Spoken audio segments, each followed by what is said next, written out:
Bom dia, boa tarde, boa noite. Esta é mais uma edição de Pedro e Cora, aquele seu programa sem a Cora. A Cora não está aqui. Tem sujeito aqui do meu lado, mas a Cora não está. Pedro e Cora, como vocês sabem, toda terça-feira, toda quinta-feira, na sua plataforma favorita de podcast, no YouTube do Meio. E ao meu lado, hoje, está um grande amigo, um amigo de décadas já, Marvel dos Anjos. A Cora era para estar aqui te entrevistando também. Que pena. Pois é, Mas acho que você vai quebrar o galho. Eu acho que eu vou. E ó, o Marvel tem um programa no streaming do Meio que está começando agora, um programa... Vem.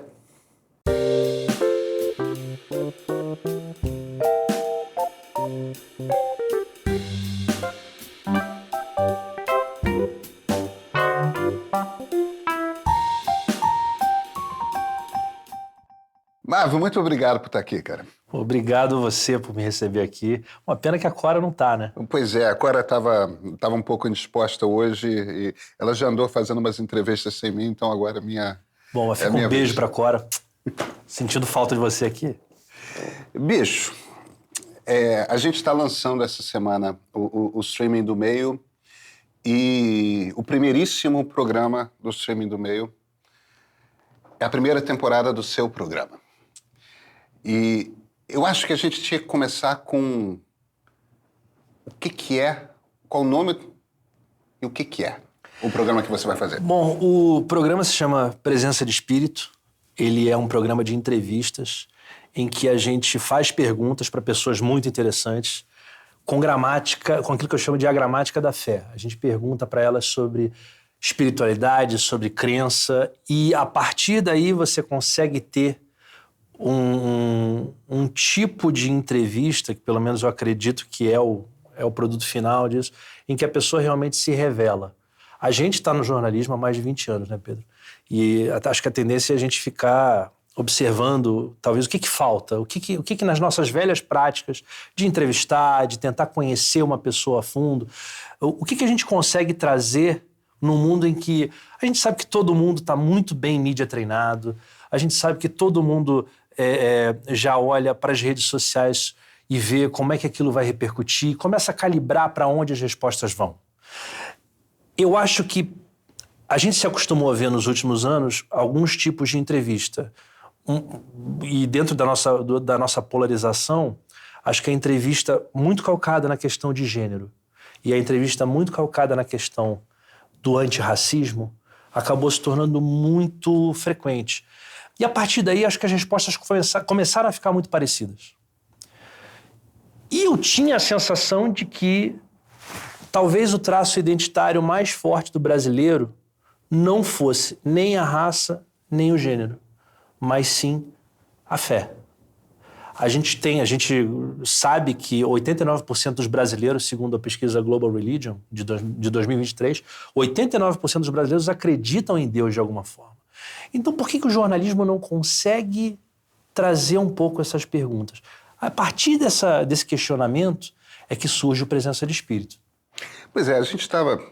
As pessoas não sabem, a gente se conhece desde a faculdade. Nós estudamos jornalismo juntos. Que sorte a nossa. Sorte a nossa, é verdade, é verdade. Mas, além disso, nós sempre, a mais distante, mais próximo, sempre acompanhamos uma carreira do outro e trabalhamos juntos no Globo.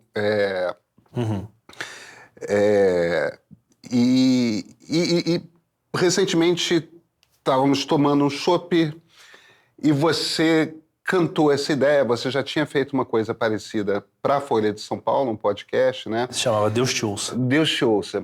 E você cantou essa ideia, cara. A coisa que me interessou foi justamente isso. Em geral, sempre que numa entrevista entra o assunto da religião, aquele assunto é explorado por, no máximo, 2 perguntas, porque nós, jornalistas, em geral, não temos o vocabulário para conversar sobre religião com os entrevistados. E, de fato, às vezes a gente está conversando com pessoas para quem religião é um aspecto muito importante das suas vidas. Não precisa ser aquela coisa... A pessoa não precisa necessariamente ser um teólogo super especializado, não precisa... Mas, de alguma forma, a pessoa tem a experiência da fé E muito dos seus valores de vida, muitas das suas experiências de vida, muitos dos seus momentos de felicidade, de tristeza, são permeados por essa linguagem, por esse vocabulário, por esse aspecto das suas humanidades. E a coisa que me tocou foi isso, de fato, porque quando você falou isso, eu me reconheci imediatamente. Eu, de fato, se eu tivesse... Eu estudo religião, eu não sou uma pessoa religiosa, eu sou ateu. Mas se eu estivesse entrevistando, mesmo tendo lido muito sobre religião e me interessar muito pelo assunto, se eu começasse a conversar com uma pessoa e a pessoa começasse a falar sobre a religiosidade dela, eu não sei se eu passava da segunda pergunta, Marvel. Porque eu acho que assim, dentro do jornalismo hoje em dia, chegar nas pessoas já é muito difícil. Imagina você ter a oportunidade de entrevistar uma pessoa da estatura de um Caetano Veloso, de uma Xuxa, essas pessoas te dão poucas oportunidades de você entrevistá-las. E aí você já tem uma série de assuntos que precisam estar, de certa forma, dentro desse resultado final. Então, acho que nada acaba sendo muito aprofundado.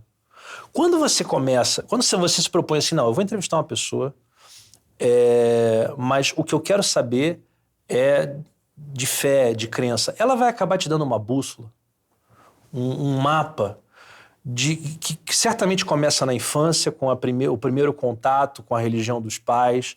A partir daí a pessoa começa a buscar uma identidade, a partir daí ela começa a se questionar. Aquelas perguntas que todos nós temos: para onde vamos, de onde viemos, quem somos, Deus existe, depois da morte vem o quê? Acho que muitas pessoas que cresceram dentro de um ambiente religioso, elas se questionam sobre pecado e a partir daí elas transgridem ou elas se limitam em seus comportamentos a partir daquilo que é a conclusão, né, depois de ter pensado um pouco sobre aquilo. E, no final das contas, é a história de uma vida. No final das contas, a pessoa vai te contar alguma coisa que aconteceu com ela e que exigiu algum tipo de reflexão muito sério, porque aquilo ia virar identidade. Eu acho que quando a gente se propõe a querer conhecer onde está a fé, onde está a espiritualidade, onde está a crença, como você chamar isso, a gente esbarra em episódios dessas pessoas dos quais elas nunca, na verdade, se desentrelaçaram, sabe? Aquilo ali está com elas. Aquilo ali vai puxando outras coisas, vai tirando conclusões. O bonito é isso. O bonito é você conseguir, no meio de uma pergunta, às vezes, muito simples, de repente extrair... Tá, mas por que você acredita nisso? Mas por que você se converteu a isso? Pô, por que eu me converti a alguma coisa? Cara, talvez tenha acontecido alguma coisa que você nem imaginou e que nunca saiu nos meus releases e que nunca saiu nas minhas entrevistas quando eu tô lançando um disco, um filme, uma coisa assim, entendeu? Porque, na verdade, você não tá tão interessado na minha vida. Você quer fazer parte daquele jogo ali que tem um produto cultural sendo lançado, algum tipo de livro, algum tipo de debate que está ali no momento, mas que não fala tanto da história da pessoa. Quando você vai na fé, cara, aí você tem... Porque, assim, ao mesmo tempo, quando você pergunta para uma pessoa sobre gênero, de uma certa maneira, você está tocando alguma coisa que já nasceu com ela. Aí ou ela se conforma com aquilo, né? Ou ela, de repente, faz algum tipo de transição. Mas eu vejo muitas vezes, até mesmo nesse tipo de questão, não vejo as pessoas irem muito fundo, porque também tem a questão do respeito, sabe? Ah, não, é uma escolha da pessoa, eu não vou perguntar tanto, porque talvez eu chegue a um ponto de incomodar. Eu acho que as pessoas não são assim com religião, com fé. Eu acho que no final as pessoas querem continuar o papo. Por exemplo, eu me lembro que uma vez eu vi uma entrevista, estou repetindo a Xuxa porque essa entrevista foi muito forte para mim. Eu percebi a Xuxa dando uma entrevista para Tata Werneck. E ela falou 2 vezes sobre religião, sobre Deus e tal. E você via no rosto dela que ela queria ir mais longe. E aí, com tudo que envolve o programa, que é um programa divertido, é um programa... Na verdade, você está fazendo humor ali em cima da entrevista, você não vai mais longe. Mas você via no rosto dela que, pô, tinha uma verdade sendo falada ali, alguma coisa que ela queria dizer. E eu vejo isso em várias entrevistas. Então, acho que já dei muitas voltas aqui, mas o desafio de você, numa entrevista, conhecer um pouquinho mais, trazer algo que nunca foi trazido, acho que é a coisa mais bonita disso tudo. E de onde que vem religião para você? Como é que é a sua relação? Cara, a religião, para mim, começa desde garoto. Você é uma pessoa religiosa? Eu sou uma pessoa cristã, que não desistiu de certas perguntas, não desisti mesmo. E acho que isso me dificulta um pouco, porque eu sempre me defino como eu sou um cristão em busca de um ritual. Eu não consigo ter um ritual, talvez eu seja um cristão indisciplinado, eu não sou realmente o melhor cristão da praça, mas eu gosto de lidar com as perguntas, de barrar com talvez novas respostas dentro do ambiente do cristianismo. Isso é uma tônica para mim. Desde garoto... Você não se define, desculpa te interromper, você não se define entre católico e protestante? Não me defino. Na verdade, tem coisas que eu gosto muito no catolicismo, mas eu não lido bem com a questão dos santos, por exemplo, não, pelo menos em termos pessoais. Acho que o catolicismo ele precisa ser criticado como o império que se tornou. Entendeu? Acho que precisa haver um olhar para tudo que a instituição fez. E, ao mesmo tempo, acho que o catolicismo pegou muitas coisas sobre o cristianismo e criou uma instituição tão forte que, às vezes, essa instituição não consegue olhar para questões muito interessantes que estão colocadas nos textos. Eu vejo a Bíblia muito como um debate aberto. Tem muita gente que a Bíblia é contraditória. Não, acho que ela é um debate. Eu acho que ela levanta questões quando, por exemplo, existe um trecho, um versículo do livro de Gálatas, que diz que não há homem, nem mulher, não há judeu, nem gentio, não há... faz essas oposições. Em Cristo não há nada, não há esse tipo de separação. E isso daí talvez seja uma das chaves mais interessantes para a gente começar a pensar o nosso machismo, o nosso preconceito de gênero, o nosso preconceito com tudo que é estranho a nós. Então, acho que quando a gente começa a olhar para aquilo que está no Novo Testamento, especialmente no Evangelho, a gente começa a olhar a raiz de certas questões, a gente pega o Evangelho de Mateus e toda a sua dificuldade de lidar com a questão da riqueza. Entendeu? Acho que tudo isso acaba sendo contraditório quando você olha o catolicismo. E como protestante, assim, eu nunca estive numa religião protestante. Acho que é muito interessante que você possa ler a Bíblia na sua própria língua. Acho que tem questões que são realmente fascinantes e há que se respeitar algumas cabeças que chegaram a conclusões como as que o Lutero chegou, embora Lutero tenha sido um grande antissemita em toda a sua vida, né? A gente está falando de pessoas que são absolutamente imperfeitas, mas que conseguiram avançar em certas conclusões. Então, se você olhar o cristianismo como esse debate, eu acho que ele tem... Eu acho que, para mim, aí eu estou falando pessoalmente, assim, acho que ele é o lugar onde eu me sinto mais à vontade.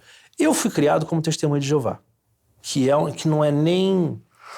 Assim, obviamente não é catolicismo, obviamente não é... Pode ser considerado um tipo de protestantismo? Pode, mas ainda assim não é considerado uma religião evangélica e tal, mas te dá muito manejo da Bíblia, te dá muito interesse da Bíblia. E essa cultura eu tive.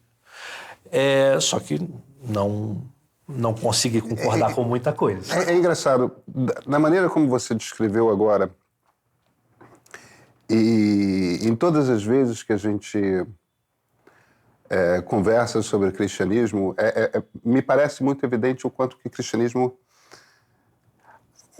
com uma reflexão a respeito do cristianismo, é um ato contínuo seu. Sim. Você está continuadamente pensando e refletindo a respeito do cristianismo. Mas eu percebo nitidamente o exercício intelectual. É muito intelectual. Nunca foi místico. Nunca foi místico. Nunca foi místico. Eu nunca tive diante de um milagre, eu nunca tive diante de uma aparição, nunca, assim, talvez o grande milagre, acho que o sobrenome Marvel dos Anjos, né? Eu acho que eu costumo brincar que talvez seja a minha prisão ali. Mas nome é um pouco de maldição, né? Talvez.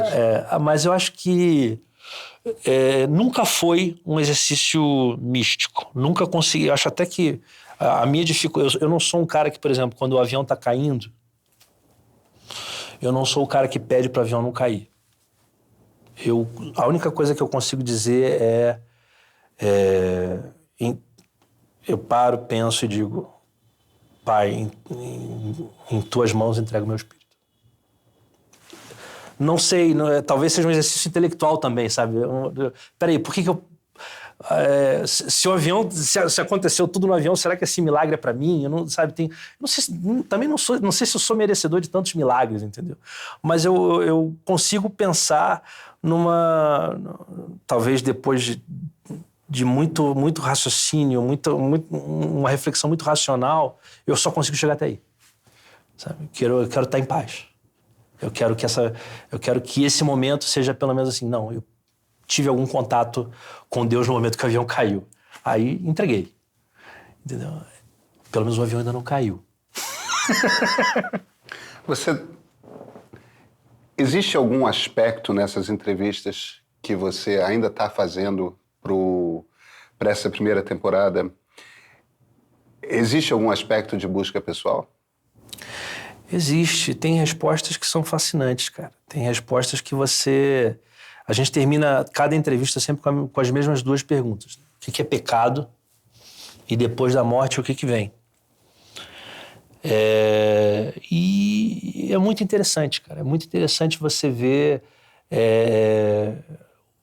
respostas muito diferentes das que eu daria, mas que também fazem sentido, sabe? E ao mesmo tempo você vê assim... tem uma resposta que o André Gabé dá, né? O que é pecado? E ele diz assim, cara, ele primeiro brinca, né? Ele acha que é uma coisa que não funciona na vida dele, a ideia de pecado. Mas aí ele vira assim, cara, não pode bater em criança. E eu me conecto com isso. Muito. Acho que talvez na nossa geração a gente tenha visto muita coisa ter acontecido com, sabe, formas de reprimenda que eram antigas, que tinham funcionado para os nossos pais e que eles achavam que funcionariam para a gente. E aí, quando você vê o cara dizer um negócio desse, você fica assim, cara, eu concordo com isso. E talvez eu nunca tenha pensado que isso era pecado. Porque, pô, se eu pensar nisso, caramba. Né? Quem foi que cometeu esse pecado? Seria um conceito de pecado enquanto uma... Seria atribuir violência ética. Seria atribuir pecado aos pais, cara. Porque assim, eu acho que você chega... Entendi onde você quer chegar. Não, eu acho o seguinte, acho que... Assim, eu acho que toda pessoa dá um grande salto de maturidade quando percebe que seus pais erram. Uhum. Mas, pô, peraí, uma coisa é um erro, outra coisa é um pecado, né? Quando ele falou aquilo, eu já achava que às vezes que minha mãe tinha me batido, eu já achava que aquilo ali era um tremendo erro. Mas quando ele falou que era pecado, eu nunca tinha pensado nisso. Entendeu? Então, eu fiquei assim, eu também fiquei um pouco assombrado, assim. Tem uma psicanálise que acontece eu tava pensando de lado justamente a lado. em Freud ali. Tem uma psicanálise que rola de lado a lado, assim, afinal de contas, juro, você olha essas entrevistas, volta e meia, elas começam, conte-me de sua infância. Né? Uhum. O primeiro contato é esse, entendeu? E aí, pô, isso é bonito, cara, sabe? Quando você pensa em entrevista, assim, que entrevista... Quando o cara vai perguntar para um artista, assim, exatamente como é que foi a sua infância em relação à religião, pô, no mínimo esse cara tá fazendo uma biografia. Claro. Né? É uma disposição de profundidade que... No tipo de entrevista que se produz hoje no jornalismo, assim, eu reconheço todas as dificuldades. Eu sei que a gente às vezes tem que fazer entrevista por e-mail mesmo, a gente tem que fazer entrevista que não é presencial, a gente tem que fazer entrevista de uma série de formas que não conduzem a uma espécie de conexão. ou de revelação, que acho que também é o que a gente quer saber da pessoa. Mas quando a gente vê isso, quando a gente começa as perguntas assim, perceba, você está ali falando de fé, você está falando, a pessoa a pessoa primeiro se define, aí depois ela vai te contar como foi que ela chegou a essa definição. Cara, aí essa jornada que é uma coisa de maluco, ela começa na infância, e ela começa, depois ela se prolonga para a formação de uma identidade. E aí depois você vai entender esse artista que o cara virou, esse escritor que o cara virou, esse profissional que de repente molda as nossas palavras, molda os nossos pensamentos, mas tem um lado religioso ali. Se eu puxasse por uma das minhas áreas, que é a cobertura de política, bicho, religião começou a ser um tema super importante para discutir Brasil. E por conta dos evangélicos. Primeiro, tem uma coisa ali do Brasil se redescobrindo, porque é quase que a invenção de um Brasil novo. A gente sempre compreendeu um país como um país de maioria católica e a gente está prestes aí a ver uma transformação e, mesmo que esteja dentro do cristianismo ainda, é um olhar tão diferente para o cristianismo que gera uma mudança. E gera uma mudança justamente no momento em que tem também um movimento antidemocrático e tal. E eu não estou dizendo que existe uma relação direta, mas existe uma relação indireta.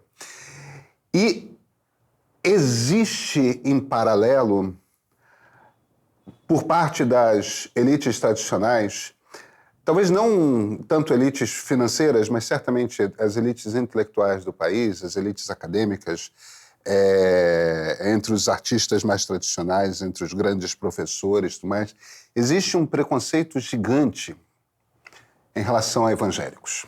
Uhum. É como se fosse uma turma inferior. Uhum. É engraçado que é uma visão profundamente preconceituosa, atribuindo preconceito a eles. Aqueles, né? Uhum. A turma da periferia, aquela turma da... Como é que você vê esse país sendo transformado e sendo transformado por esse viés da religião e essa transformação? Como é que você percebe esse...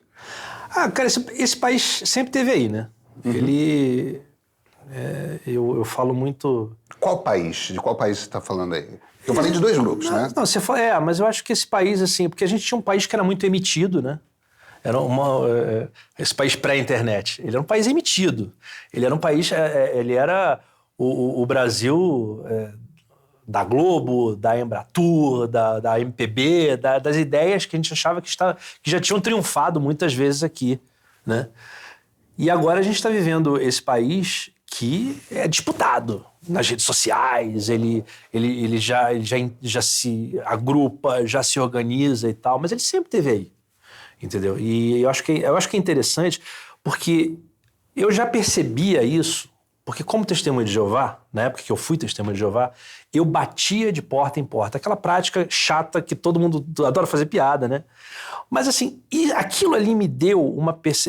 Eu morava no Anil, que é um bairro que fica colado no Rio das Pedras. Berço das milícias, no Rio de Janeiro. Então, era frequente para mim andar naquela região, conversar com pessoas pobres, entender algumas coisas que elas...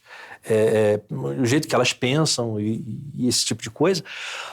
E muitas vezes, na faculdade mesmo, quando a gente estava lá na UFRJ, eu olhava assim, cara, o pessoal da esquerda não entendeu que esse ventriloquismo de pobre que eles fazem não faz sentido nenhum. Nunca lidaram com pobre, nunca tiveram uma conversa com pobre. Tem aquele pobre enviado especial à sua casa, que é ali a diarista e tal, não sei o quê, mas não tá conversando, não tá entendendo. E aí você... tinha coisas que eu percebi naquela época e que você vai ver os enunciados muito mais bem construídos em livros, por exemplo, como O Povo de Deus, do Juliano Speyer. A necessidade de uma dignidade pessoal do cara que tem uma religião. E a consciência de que ele tem uma dignidade pessoal. Eu fazia trabalho de campo com um senhor que era... posso dizer que era semi-analfabeto. A gente o Testemunho de Jeová chamava isso de trabalho de campo. A gente batia de porta em porta, eu saía com um senhor que era semi-analfabeto, que tinha uma tremenda crença naquilo que ele fazia. O que ele fazia era vender banana. Então, assim, andar de porta em porta era uma coisa que ele fazia, puxando o carrinho dele. E aquele homem tinha uma dignidade pessoal com tudo aquilo que lhe faltava, o seu José Ribeiro, que eu acho que a esquerda nunca viu. E ela não sabe que aquilo ali... Uma vez que o cara chega nesse ponto, ninguém precisa falar por ele. Sabe? Ele sabe muito bem o que ele quer da vida dele. No caso das Testemunhas de Jeová, o que as pessoas esperam é um novo mundo. Na verdade, é uma desistência do mundo material. É um negócio assim, é o dia do juízo final. Agora, quando a gente vê os evangélicos, né, que a gente está vendo hoje, eles não desistiram desse mundo. Eles resolveram disputar esse mundo. A partir do momento que eles perceberam que eles eram muitos. Que eles podiam, inclusive, ter uma influência na nossa democracia.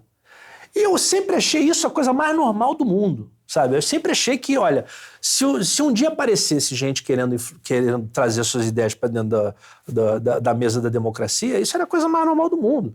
Temos que... Eu sempre ri, sempre debochei do cara que dizia, o Estado laico não podemos ter pastores na política. Amigo, desculpa, entendeu? A democracia, ela joga assim. Você pode trazer esses princípios para cá. Então, por isso que eu te digo, esse Brasil sempre esteve aí. Acho que, de repente, teve um grande despertar de sua força, de perceber assim, cara, a gente não precisa desses veículos nos validando. A gente não precisa das velhas chancelas de sempre. A partir desse momento, a partir do momento em que eles começaram a criar suas próprias gravadoras, e olha quanto tempo a gente tem gravadoras evangélicas no Brasil.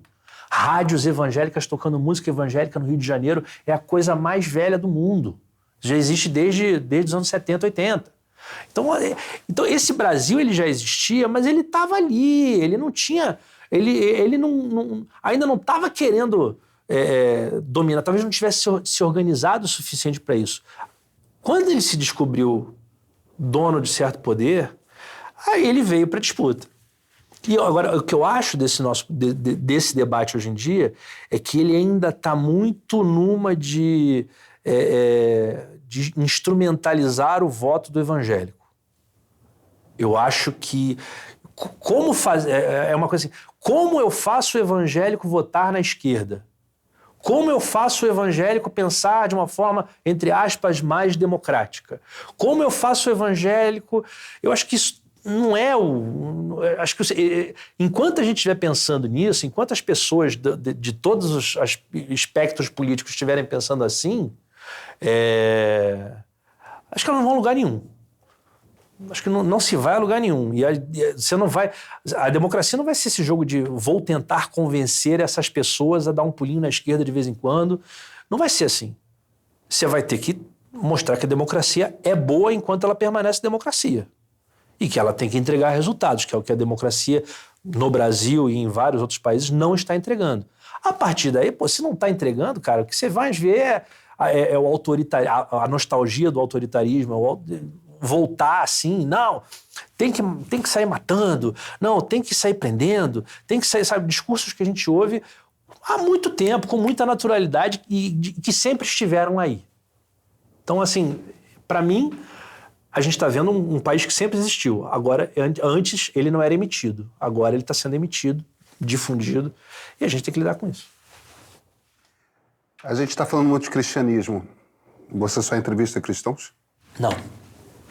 A gente entrevistou a Deborah Coker, que é uma judia.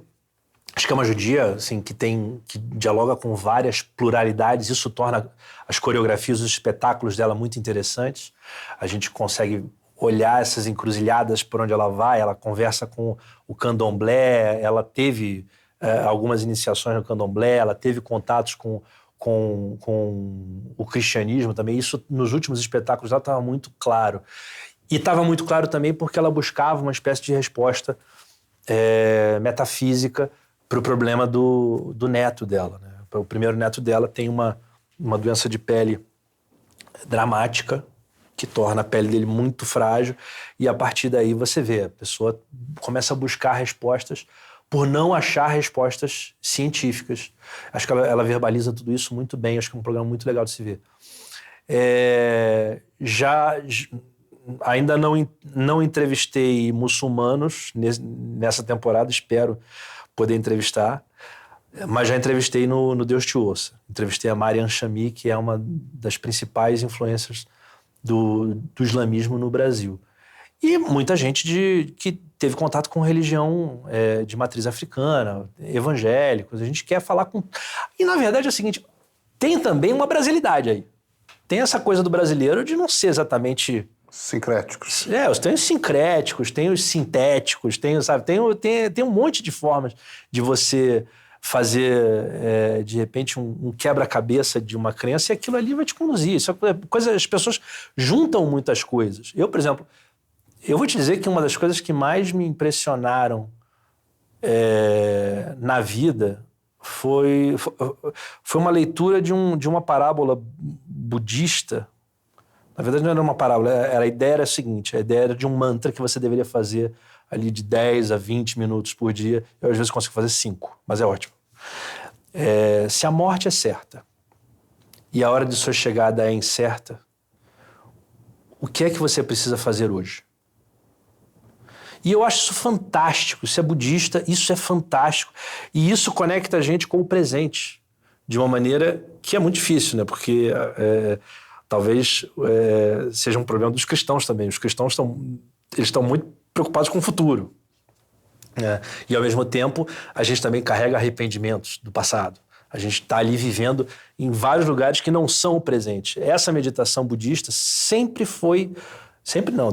desde 2013, que foi quando eu tive contato com ela, foi uma das coisas mais fenomenais que eu trago até hoje. Assim. Acho que em momentos de confusão, eu gosto de parar 5 minutos e pensar nisso. Se a morte é certa, se a hora de sua chegada é incerta, o que é que eu preciso fazer hoje? Presença de Espírito, 1 episódio por semana, já no streaming do meio, é isso? Graças a Deus. Marvel, muito obrigado, cara. Obrigado, Pedro. Obrigado, vem você também. Dia 3 de outubro, o meio faz 8 anos. Muita coisa mudou nesse período. Passamos por pandemia, crescimento da direita radical, agravamento da crise climática. O meio mudou bastante também, mas uma coisa permanece a mesma. A ideia de fazer um jornalismo moderno e democrático que transmita dados e fatos confiáveis, combatendo a desinformação sustentado pela colaboração dos seus assinantes. Esse ano o meio vai dar um grande salto qualitativo. Teremos um canal no YouTube com uma grade de programação muito mais parruda. E vamos lançar o nosso aplicativo de streaming, onde você vai poder assistir documentários inéditos, programas, além de toda a nossa produção em vídeo. Quer ser um dos primeiros a experimentar essa novidade? Então assina o meio agora. A partir do dia 3, vamos começar a convidar os nossos assinantes premium a conhecer o app do meio e ver nossos vídeos no celular, computador ou na TV. Vem com a gente construir o jornalismo do futuro. Assina, só R$15 por mês. Siga o link na descrição do programa.